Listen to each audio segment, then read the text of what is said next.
There has been so much misinformation regarding UFOs. In other words, UFOs, unidentified flying objects, or UAPs, as the military calls them, unidentified anomalous or aerial phenomena. There is so much misinformation out there, really misleading the public. I'm not saying it's intentionally misleading, but definitely sending the public off in the wrong direction. I think it's partly due to that the news commentators are the ones who are getting most of the information out there, and they just don't know what they're talking about. They call in experts who are physicists who also don't know what they're talking about in this regard. So I'm going to explore for about 2 minutes the background on how we know that these UFOs really are alien life. There's no rational reason to think otherwise, given the enormous amount of evidence that we have now. Then I'm going to go into understanding or showing you how experts, quote unquote, giving you the wrong information, and also to give you an understanding why when Congress is now up in arms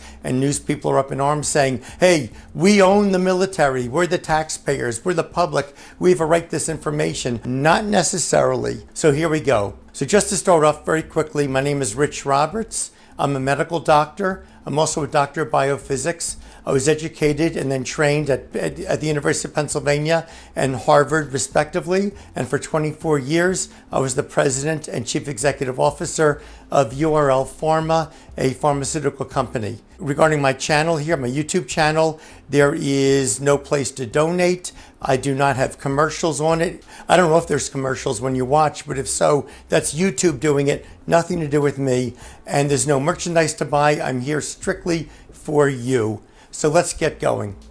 Believing in UFOs, having pictures of UFOs, all this UFO subculture, counterculture that's been involved over many, many decades, has maybe had some legitimate people in it, clearly had some fraudsters in it also, and also some nutty people, let's be honest. And to me, I always discounted it as a lot of nutty people. If there isn't any real information, we can't know it. And in April of 2020, there were 3 videos that leaked out from the cockpits of fighter jets, United States fighter jets, hearing the fighter pilots and seeing their jets locking onto the targets. The United States military, the United States Navy, on its website said that those videos are real, they're authentic. There's the whole UFO stuff up until that point, and then there's from that point forward where the United States military on their website acknowledged that these videos are real. If you want to get all of that background, which I'm not going to go through now, evidence is overwhelming. First of all, on my channel, I have 3 videos on UFOs. If you just start at the second video at 11 minutes, I think it's 11 minutes and 20 seconds, watch through that, and then the third video, that's where I give you most of the evidence we have. The videos from the Pentagon showing these craft doing things that are a 1 or 2 orders of magnitude beyond what any human being could possibly do, seeing 2 presidents of the United States being absolutely unwilling to speak anything at all whatsoever about the topic when asked, seeing Lou Alexandro and Nick Pope, who were involved in the Pentagon and the British military programs, studying these things respectively until they resigned from those programs and went public. There's a movie producer named Jeremy Corbell who has really led the publicizing of this. There are now 60 Minutes did an episode on it with former Navy pilots who've come forward and said that these UFOs are being seen every day in their training missions, and there is an unbelievable mountain of additional evidence. Most recently, in the last couple months, there's a former United States intelligence official named David Grusch who's come forward. You can see his interviews and stories about him all through the press, but especially on News Nation, which first broke it. He said that the United States is in possession right now of over a dozen of these alien craft. He said that there are biological specimens recovered. We don't quite know what that is. There was a whole congressional hearing on this. Senator Marco Rubio says he's had multiple other people in the intelligence community, military intelligence community, confirm what David Grusch has said. Senator Chuck Schumer, he's writing into the law to the funding for the military to require this information to get exposed. But the evidence is really overwhelming that there is alien life. They are here. And now we're going to go into this in much more detail. So just to give you a little taste of what's happening like right now, here is a little video clip of John Kirby. He's a retired Rear Admiral of the United States Navy, and he's now the Director of Strategic Communications for the National Security Council. It means he works in the White House, for the White House, and he's the Communications Director for the group that leads the overall analysis of the intelligence that comes into the United States government, helping to form policy and reactions to all the events going on in the world. So here's a quick clip of John Kirby, who's going to tell you that these unidentified ships are out there and they're a concern for the United States Navy. Is this a legitimate issue? Does the administration believe that getting to the bottom of these sightings in the air, is it a real concern? Is it a real legitimate issue as you see it? Yeah. I mean, we wouldn't have stood up an organization at the Pentagon to analyze and try to collect and coordinate the way these sightings are reported if we didn't take it seriously. Of course we do. I mean, some of these phenomena we know have already had an impact on our training ranges. For when pilots are out trying to do training in the air and they see these things, they're not sure what they are, and it can have an impact on their ability to perfect their skills. So it already had an impact here, and we just want to better understand it. Now, we're not saying what they are or what they're not. We're saying that there's something our pilots are seeing. We're saying it has had an effect on some of our training operations, and so we want to get to the bottom of it. We want to understand it better. So, yes. So these alien ships are, what they're doing is they are performing at levels that the world has never seen before. Now, just briefly, and this is part of my old videos also, there are these objects out there.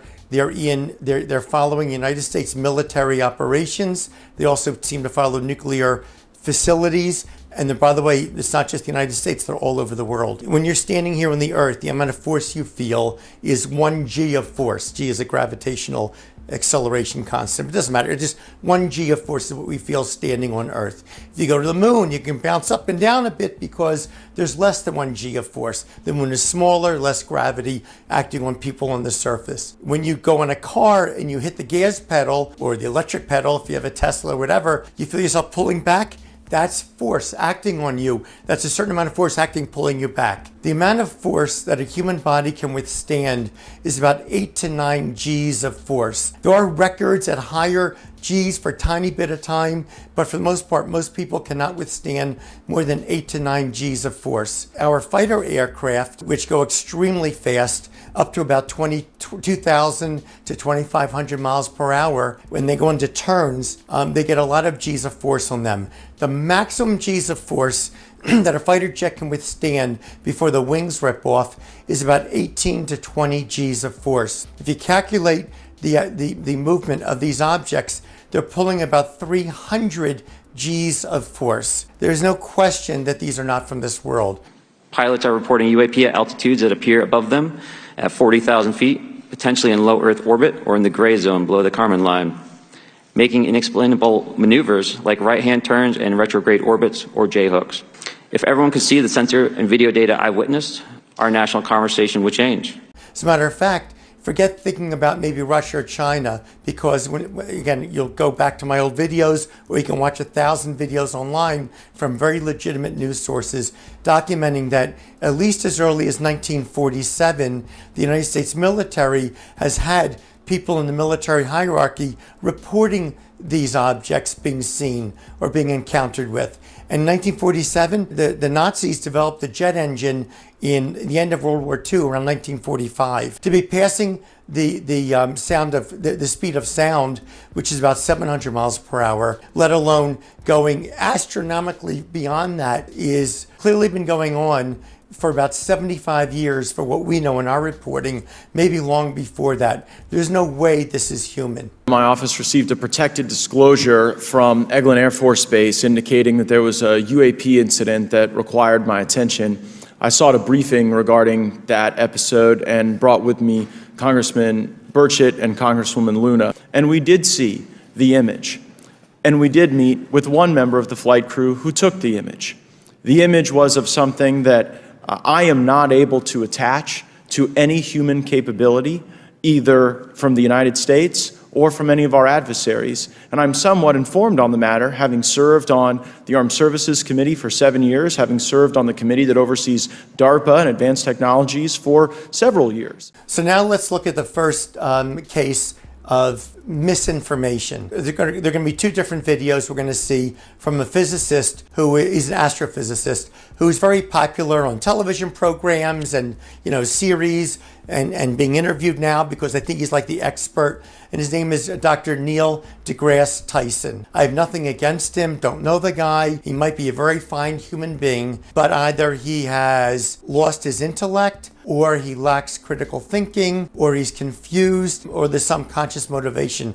I don't know. But look at him talk about UFOs. Now let's just be clear before I show you this clip. So UFO stands for Unidentified Flying Object. So anything flying that you don't know what it is technically a UFO. But we all know what we're talking about. We're not talking about a helicopter that's flying and is going 150 miles per hour and I just can't quite see what it is. I'll call it a UFO. No, that's not what we're talking about. I'll give you a great example. I'm a physician. Anorexia nervosa is a psychiatric disorder where young people, generally younger women, will starve themselves to death. Many times the people in the public will talk about, their daughter, their spouse has anorexia. Now, as a medical doctor, anorexia means loss of appetite. Anorexia could be from having the flu. When somebody's sick with a virus, they lose their appetite. That's anorexia. Someone ate something bad, had food poisoning. They have no appetite, can't eat a thing. That's anorexia. There are 1,000 things that can cause anorexia. But if you're talking about anorexia nervosa, and that's what everyone is talking about, then when someone in the public says anorexia, don't start saying, oh, well, there is no such. You can't just say anorexia because it's a virus and a flu. No, if the topic is anorexia nervosa, then we know that even if the public only says anorexia, they're talking about anorexia nervosa when that's the topic. We're talking about UFOs. We're talking about alien spacecraft, alien craft that defy by orders of magnitude anything that humanity has ever been able to come even close to, and things that humanity is not in any position now to even possibly create or withstand. That's what we're talking about. A few questions for Mr. Favor. As an expert naval aviator, have you ever seen an object that looked and moved like the Tic Tac UAP? No. Did the Tic Tac UAP move in such a way that defied the laws of physics? The way we understand them, yes. So now watch this video from an interview of Dr. Neil deGrasse Tyson. However, just think it through.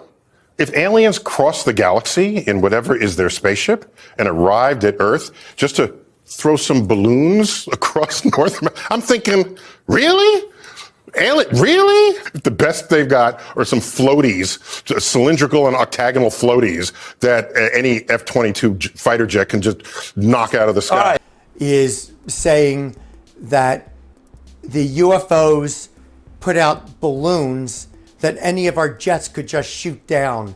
So what are we talking about? This is crazy. What he's talking about is there were cases over the last year where there were some Chinese balloons with spy equipment on them, and they were floating along and they were unidentified. So technically they were an unidentified flying object, but they have nothing to do whatsoever with the alien spacecraft that are doing these unbelievable things. Anyone who's speaking on the topic of UFOs has to have seen the following video, which is from U.S. military pilots who are tracking one of these alien objects, one of these UFOs. And I want you to listen to what the pilots say and see if you understand why Dr. Tyson talking about balloons is so ridiculous.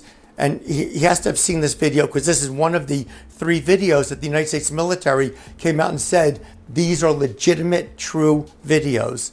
Look at the video, see if you pick it up. A whole fleet of them, look on the ASA. My gosh. They're all going against the wind. The wind's 120 knots from the west. Look at that thing, dude.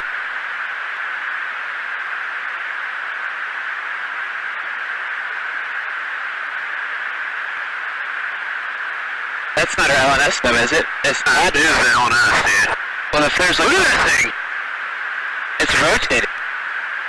I hope you picked up that part of the video about the balloons. The pilot says this thing is flying against the wind. All right, I'm going to start that clip over. Here we go. My gosh. They're all going against the wind. The wind's 120 knots from the west. How does a balloon move in the air?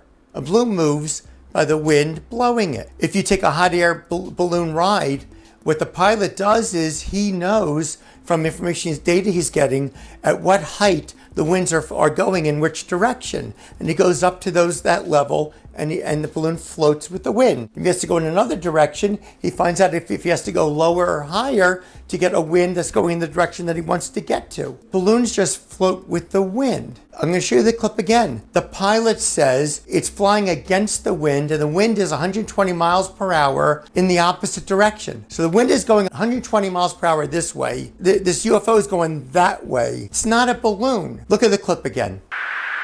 My gosh.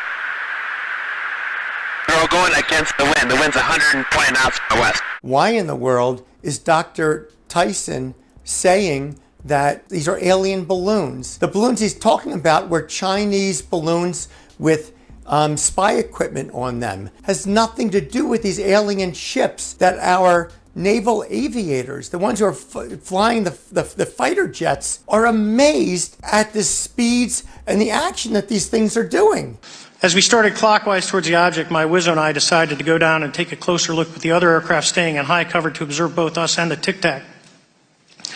We proceeded around the circle about 90 degrees from the start of our descent, and the object suddenly shifted its longitudinal axis, aligned it with my aircraft, and began to climb. We continued down another 270 degrees, nose low, where the Tic Tac, or we considered 270 degrees to where, and we went nose low to where the Tic Tac would have been. Our altitude at this point was about 15,000 feet, and the Tic Tac was about 12,000. As we pulled nose onto the object, within about a half mile of it, it rapidly accelerated in front of us and disappeared. Our wingmen, roughly 8,000 feet above us, lost contact also. We immediately turned back to see where the white water was at, and it was gone also. So as we started to turn back towards the east, the controller came up and said, "Sir, you're not going to believe this, but that thing is at your cat point, roughly 60 miles away in less than a minute. You can calculate the speed." We returned to Nimitz. We were taking off our gear. We were talking to one of my crews that was getting ready to launch. We mentioned it to them, and they went out and luckily got the video that you see, that 90-second video. What you don't see is the radar tape that was never released, and we don't know where it's at, of the active jamming that the object put on an APG-73 radar. What is Dr. Tyson thinking about? The thinking is off. It's highly inaccurate. He's mixing two things together. People are talking about anorexia nervosa, and I say, oh, it could be the flu. They carry the word anorexia, but they're totally different topics. We're talking UFOs? Yeah. Until the Chinese balloons were identified as balloons, we didn't know what they were. But if you look at their flight characteristics, you know immediately they're not going from 80,000 feet in outer space to just a few feet over the ocean in a fraction of a second at speeds that we've never seen, hovering over there for hours and taking off again. Why does the reporter or the interviewer not question him? I'll give a break to the reporters. They don't know. They're just reporting. They're reporting on UFOs this minute, next minute they'll be reporting on a fire somewhere or Ukraine or whatever. They're not experts in the field. Apparently, Dr. Neil deGrasse Tyson is also not an expert in the field because he's completely mixed up two completely different things. Just think it through. Now let's go on to the next video of his. Another one, people say, oh, the aliens, there's a crash landing site over here. Really? Once again, the aliens crossed the galaxy and crashed? Okay, so now what he's saying is that the alien spaceships, he's like, this is crazy. They crossed the galaxy. They've traveled who knows how many umpteen millions of miles, light years here, and they crash into a tree. Well, this is very concrete thinking. He's thinking about like an airplane traveling. These are not like airplanes. Again, you look at my previous video, you see the information. There's hundreds of videos on this. They don't have wings. They have no exhaust coming out. Anything we have that moves burns energy as exhaust coming out. They don't have exhaust. And the shapes are not aerodynamic. The shapes we've seen are like a Tic Tac, like a long oval, or they're a sphere, a clear sphere with a gray or black cube inside. This is what's reported. I've never seen one, but this is what's reported by our Navy pilots. During a training mission in Warning Area Whiskey 72, 10 miles off the coast of Virginia Beach, two F-18 Super Hornets were split by a UAP. The object, described as a dark gray or a black cube inside of a clear sphere, came within 50 feet of the lead aircraft and was estimated to be 5 to 15 feet in diameter.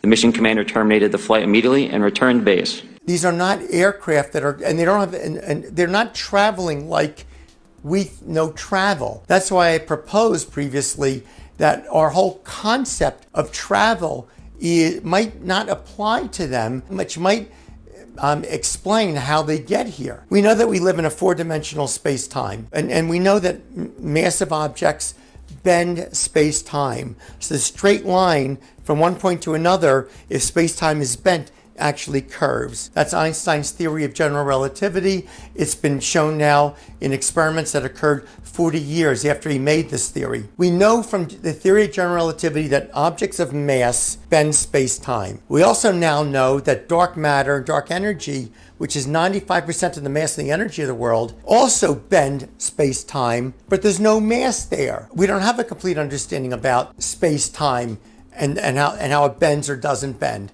Maybe these crafts have figured out how to do it. And maybe when they bend space-time and they come out of it on the other side, their ships can be damaged. I don't know. I can tell you for one thing for sure, he doesn't know. He has no idea how they get here. There's a principle you'll find all through life. Almost all people can only understand things in terms of what they've already seen or they already know. We send off a rocket ship to the moon. It's one ship going out to the moon. And he's saying that ship comes over here and it crashes. I don't believe it. Guess what, Dr. Tyson? There's probably thousands of them here at any given time. As we convene here, UAP are in our airspace, but they are grossly underreported. These sightings are not rare or isolated, they are routine. Military aircrew and commercial pilots, trained observers whose lives depend on accurate identification, are frequently witnessing these phenomena. And this is not a unique finding. It's all over the world. Foreign countries have had similar experiences. Their militaries are looking into this. So it may not be a rare event that they're visiting here, whatever they're doing. I call it visiting, appearing. But he has no idea how they get here. Neither do I. But it does not look like they travel the way that we know travel. The United States military has been asked, do you have these ships? They said no. But now whistleblowers and leaked information looks like the United States military may have given it to private contractors, these huge multi-$100 billion military contractors, for them to do the work. So the military doesn't have possession of them right now because they're in the military contractors being worked on. So that's how the military can say under oath that the military doesn't have them. I was informed in the course of my official duties of a multi-decade UAP crash retrieval and reverse engineering program, to which I was denied access to those additional read-ons when I requested it. And to see how seriously Congress is taking this, Congress in the new law is now writing in that the United States military has eminent domain. Eminent domain is when the township or the state wants to build a highway across your property, the government can just take your property, pay you for it, take your property, and do their highway. And now it's being written into the federal law that the United States military has eminent domain to take back any alien aircraft,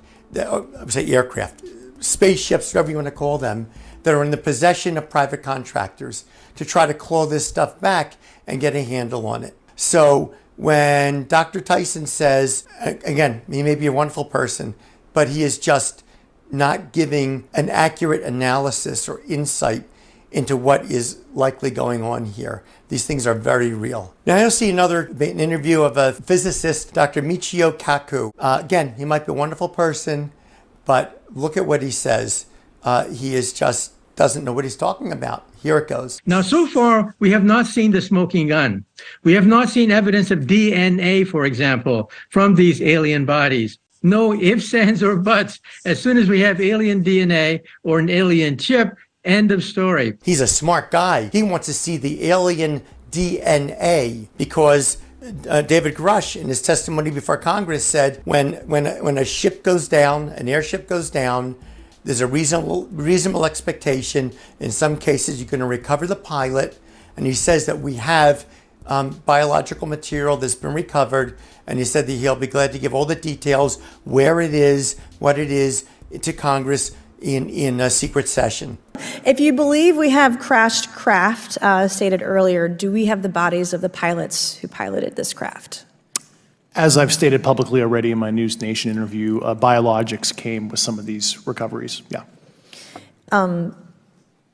Were they, I guess, human or non-human biologics? Non-human, and that was the assessment of people with direct knowledge on the program I talked to that are currently still on the program. And was this documentary evidence, this video, photos, eyewitness? Like, how would that be determined?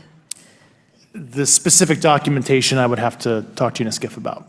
Gotcha. Now Dr. Kaku says he wants to see the DNA. So let me ask you this. How does this physicist know that the alien beings have DNA? How does he know that they reproduce using DNA? I'll give you the answer. He doesn't know. This is another example of where people don't realize, but it's very difficult to think beyond what your experience has been. We now know all living beings are made of cells, right? Well, cells in living beings were discovered in the early 1800s. Before that, nobody knew that living beings were made of cells. Now we can only think of, if it's an alien being, it must be made of cells. We have no idea. Maybe it's not made of cells. What is it made of? What are they made of? I don't know. No, we've not studied them. Maybe the Pentagon has, but I don't know. But you can't assume that they're made of cells. When he says he wants to see their DNA, and not only do we not know that they have DNA, maybe they have some other chemical, but all living beings in this world are based on carbon. If you look at pictures of, there's 4 basic types of molecules that make up living beings. It's proteins, fats, carbohydrates, which includes sugars, and nucleic acids, which is what DNA and RNA are made of. We're going to show you pictures of a protein now. Now here's a diagram of carbohydrates, and notice the lines. You see the lines?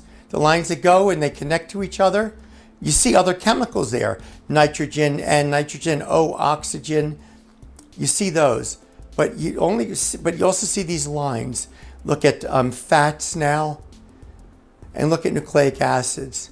What are those lines? Those lines are carbon. In other words, where one line hits another line, that's a carbon right there. We don't bother to put in C for carbon because carbon is the basic backbone that all life on Earth is made of. When this Dr. Kaku, the physicist, says he wants to see their DNA, forget that he doesn't even know if they have DNA. He doesn't even know if they are carbon-based beings. If you look at the periodic table, remember that from, I don't know, late elementary school, of all the elements known to mankind? It's organized in columns based upon the number of electrons in the outer shell of each atom that can be used to bind to other atoms. In other words, you have atoms, and when they attach together, they make molecules. That's what all living beings are made of. Well, they attach together by sharing electrons. I'm using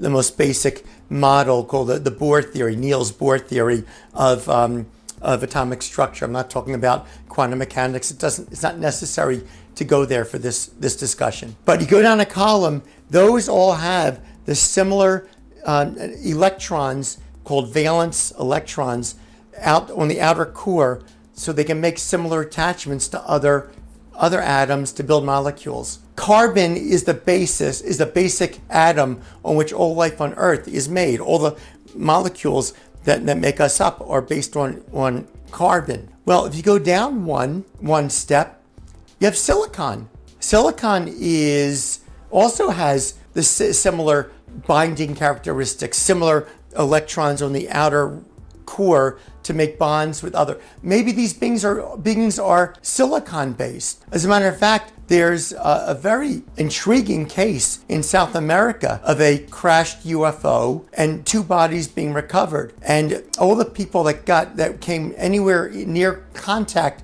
with these UFOs spoke about how they stank, how the smell was so repulsive, they could barely stand getting anywhere near them. Now, maybe that's sulfur. Maybe it's 2-mercaptopurine or some other compound that stinks so much. So I'm not suggesting that they're sulfur-based, because sulfur is a different two columns over on the periodic table. Maybe they are, or maybe that's just some coating secreted on their bodies. I don't have any idea. But when he says he wants to see their DNA, we don't know that. The depiction of most aliens in movies over the last 50 years is small bodies and big heads. Why? If they're able to, be so smart to cross galaxies, they're going to have incredible weapons. They don't need big, strong bodies anymore. They need big intellects. They got big heads and small bodies. Okay, brilliant. What do they really look like? We have no idea. You can't have any preconceived notions. Maybe they have 3 eyes all around their heads. Maybe they look like an octopus. I have no idea. You have no idea. But to say that he wants to see their DNA, look how smart I am. You don't know they have DNA. Okay, let's move on. There is a chant now in the press. You'll see it all over the press now, and also in Congress, that we have a right to know if this information. Second, I would suggest that the radar images that were collected of this formation of craft out of Eglin Air Force Base, and specifically the actual image taken by the actual flight crew that we can actually validate, be provided to the committee, subpoenaed if necessary, so that we're able to track how to get this type of reporting and analysis done in a more fulsome way. That would be my recommendation, humbly, as a guest here of the Fine Oversight Committee. I yield back. The Pentagon has to turn it over immediately to us. Congressman Tim Burchett from Kentucky, he says that these are definitely not Russian or Chinese craft. If they are beings from light years away or wherever, the dark side of the moon, I don't know. Their technology is so incredible that they could have done us, if they can travel light years to visit our little measly planet, then their technology is so superior to anything we've ever seen. Do you think that they would have walked over Ukraine and half the world by now, Russia would have, and China would own us? I mean, Putin's ego, he would have landed one of those UFOs on the White House lawn, got out bare-chested, wrestled the president, got back in his UFO and head back to Mother Russia. I mean, let's be honest, with that ego and they're so power hungry. And China's the same way. So you can't, and also our military, are all these pilots lying? Are they risking their lives, their careers, their retirement, everything they have, their reputations for something like this? No, I say no. They're not lying. They're telling the truth. Something is going on. Let's get to the bottom of it, and let's move on. Said because their capabilities are so far beyond anything we know of that if these were Russian, there'd be no war in Ukraine. Right? Russia would have crushed Ukraine instantaneously. And if these were Chinese, he said, we would all be slaves to China right now. So, but Congress is beating this drum that we have a right to see it. Guess what? If it's true that the United States has recovered over and has a possession of over a dozen alien spacecraft, then, and it's also true, as has been claimed by David Grusch and others, that we're trying to reverse engineer these craft. We're trying to figure out what their technology is so that we can be the dominant military and economic force in the world. Then there is no way that the United States government is going to reveal that. And they don't have to reveal it. For our own good, they're keeping it secret. And then you'll see, libertarians, there's a program called The Hill with some sort of seemingly bright young commentators who are very good at analyzing the press, but not very good in terms of giving accurate analyses of other things. And they say, well, if this is real, then this is the government just overclassifies things. This is overclassification. Well, it might be true the government overclassifies things in cases, but in other cases, maybe not. And doesn't mean all classification is overclassified. You see, there's a young guy on the Hill. He says, what possible reason could the government have to not turn this information over to the public, except that they just want to overclassify it. Well, I'll give you a reason. If the United States really has over a dozen alien craft, don't you think the aliens want them back? Just like if we lost an aircraft to a foreign government, we would want the aircraft back also. And maybe we don't want to tell them. We don't want to let them know that we have it because we want to reverse engineer it, which is critical, because if we don't reverse engineer it and China or Russia does, that's the end of the United States. That's the end of our freedoms. That's permanent enslavement of the American people. So there's a potential legitimate reason. Although say, look, overclassification. John F. Kennedy was assassinated 70 years ago. And the government, in releasing all the Kennedy files, still kept some things redacted. You see, the government overclassifies. Well, maybe the government does overclassify, or maybe there are spies in Russia whose children now have positions of in the intelligence network in Russia, and we don't want that spy to be known because we don't want the child to get exposed who's also spying for the United States. I'm making up scenarios because I used to be the president and chief executive officer of a pharmaceutical company. In most cases, we would have bits of information which we didn't know what the answer was or what was really happening. And one of my chief jobs was to think through all the different possible scenarios of what could be going on, and then trying to get additional information to try to rule things in or out. By the way, I'm a medical doctor. This is what doctors do when you come into them with the symptoms. A doctor does what's called a differential diagnosis. Very common things you come in with. The doctor knows a couple of hundred possible diagnoses that this could be. When the doctor is asking you questions, they are very specific, scientifically directed questions given your symptoms to figure out if your disease is in this group of diseases, that group, or that group. If he finds out in that group of diseases, he asks additional questions to figure out which one in that group it is. When you hear commentators and you hear Congress how could the government has no right to keep this information from us? What could they possibly have as an excuse? Well, in life, when you hear somebody say, what could possibly be, he can't possibly have another motivation except this. You know what? When you talk to somebody, when you investigate, you find out could be 10 other explanations, and the real one is one of the others. Or it's the one you thought of. You don't know. If you want accuracy and you want truth, you need to keep searching for additional evidence to try to narrow down the possibilities. And don't think don't be so simple-minded as to have to latch on to one answer when you really don't have the evidence that that's really the answer. There might be others. So that's what's going on with the press. And that's what's going on with Congress. We have a right to know. We have a right to know. Maybe, and maybe not. As a matter of fact, you see that President Bush and President Obama, if you look at my previous videos, that when they were asked about UFOs, they both said they can't say anything about it. President Bush, this is his book. It is called Portraits of Courage, and we will go through this and talk about some of the veterans who you painted and you wrote about. But first, I want to ask you, this is a question that I think is very important to me and very important to the country. When you were in office, and I don't know when this happened or if it happened, did you go through the secret files, the UFO documents? Because if I was president, that'd be the first thing I did. You know, it's funny. My daughters asked the very same question. They did? Yeah. Would you be allowed to tell your daughters what was in those files? No. You would not? No. Now that you're out of office, you can do anything you want, right? True, yeah. But I'm not telling you. You're not telling You're not telling me what? Are you not telling me that you looked at them? I'm not telling you nothing. Are there really great secrets that you know that you can't share with people? Yeah. Yeah, there are. President Trump said he thinks there's no evidence. I think they didn't tell President Trump. They know President Trump, even though he did all these great things for our country, that helped our country economically and in terms of security. But he's also a wild man. Everybody knows that. And for example, Israel, when President Trump was first elected, Israel told President Trump that Israel had penetrated a terrorist network and saw the terrorists were using laptop computers to retrofit them with bombs. But he can't tell anybody, it's secret. President Trump went and released it publicly. So Israel learned not to tell the president secrets anymore also. All these people are saying it's just overclassification. They have no right to keep it from us. They don't know. they don't know what they're talking about. I acknowledge I don't know, and I acknowledge that they don't know they don't know what they think they know.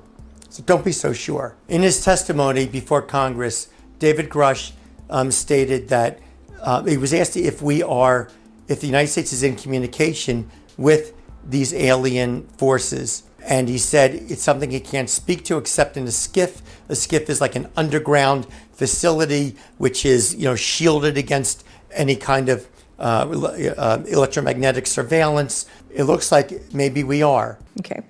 You've stated that the government is in possession of potentially non-human spacecraft.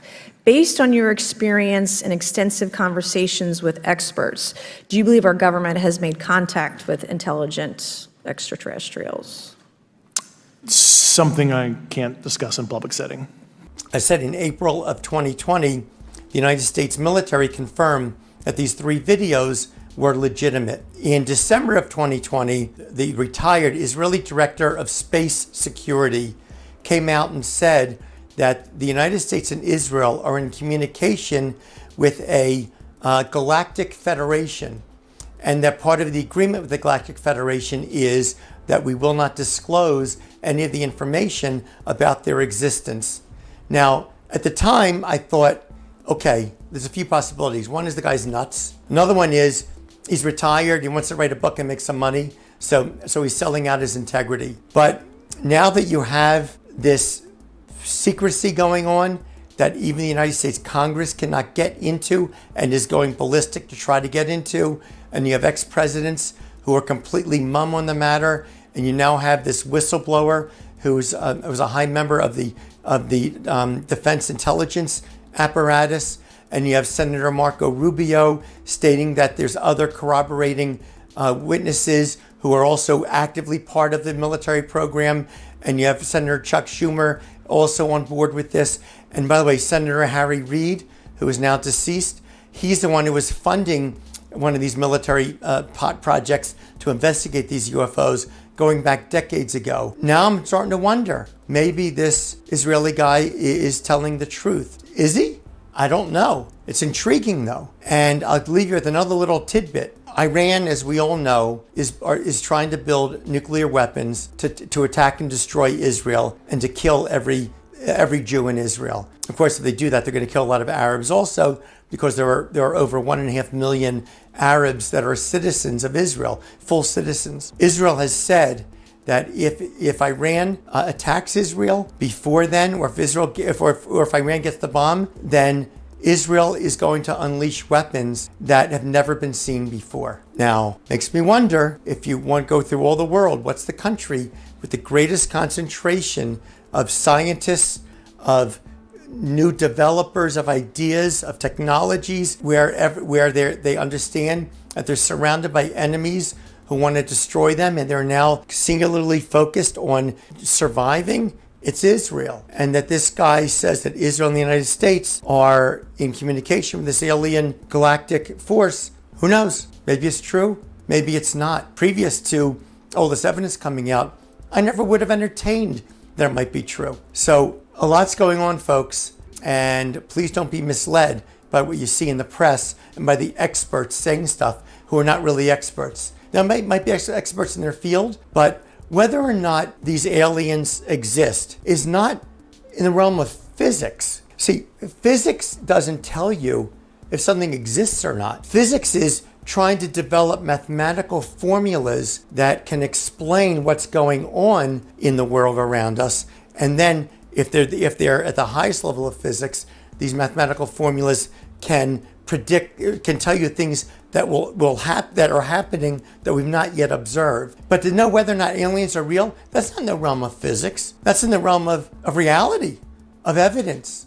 And there is a whole lot of evidence pointing in that direction. Lastly, I want to leave you with what could be the potential economic impact if we get a hold of these alien technologies. I'm not saying we should or shouldn't, but I'm just to start thinking about it. Let's say that we get a hold of this alien technology where we can travel without using any energy we instantaneously, you can travel anywhere you want. There are no wings, there's no fuel, and you can just, I'm making this up now, but you just go from one place to another because you bend space-time, you end up over there. You no longer need airplanes. You have millions of people put out of work, anywhere from manufacturing airplanes all the way through the pilots and all the support staff and the stewards and stewardesses, and they're gone. Real estate changes. In COVID, we're facing now a commercial real estate crisis in the country because during COVID, so many workers worked at home instead of going to the office. Now that COVID's over, many of them are not going back to the office. So there's incredible amounts of corporate office space that's free. And as those leases run out, they're not going to be renewed, or they're renewed for 30% of the size they were before. Now, if we can just travel anywhere we want at any time, virtually instantaneously, real estate is kind of gone, right? You can live in the middle of Arizona and you can attend your meeting in Manhattan in a split second by being in the office. We're talking about economic impacts. Energy, we think it'd be great, and it would be great if these alien technologies enable us to get unlimited energy without having to pollute the environment. But understand that as soon as we get that, there are millions and millions of people in the energy business, whether put out of work immediately, whether they're gas station attendants or owners. There are millions and millions of people put out of work instantaneously. So these things are potentially traumatic events on society, maybe for good. Not only that, let's say the aliens decide to now, instead of really going around military facilities and military operations going on, let's say they decide to all of a sudden appear over our cities. There may well be panic. There may well be a breakdown of law and order. You'll be glad for the Second Amendment. If you exercise your Second Amendment rights, you'll be glad about that in such a scenario if that happens. So just don't be so sure that this could be the military thing. The information, they talk about the drip method. It's dripping out slowly because of leaks. And now Congress is on the case and the press is on the case, and maybe there'll be more whistleblowers. But it could be this is a conscious effort to drip it slowly out to the public, so that we don't have such immediate, massive changes that have catastrophic consequences for so many people's lives, even though in the long term it could be very good for people. Now, this is all speculation. I don't know. What I can tell you is when you're hearing in the press, when you're hearing from experts, a lot of it, they don't know either. And don't take it as fact. The evidence is overwhelming now. It's overwhelming. Best of luck to you all. Best of health to you all. Thank you for watching.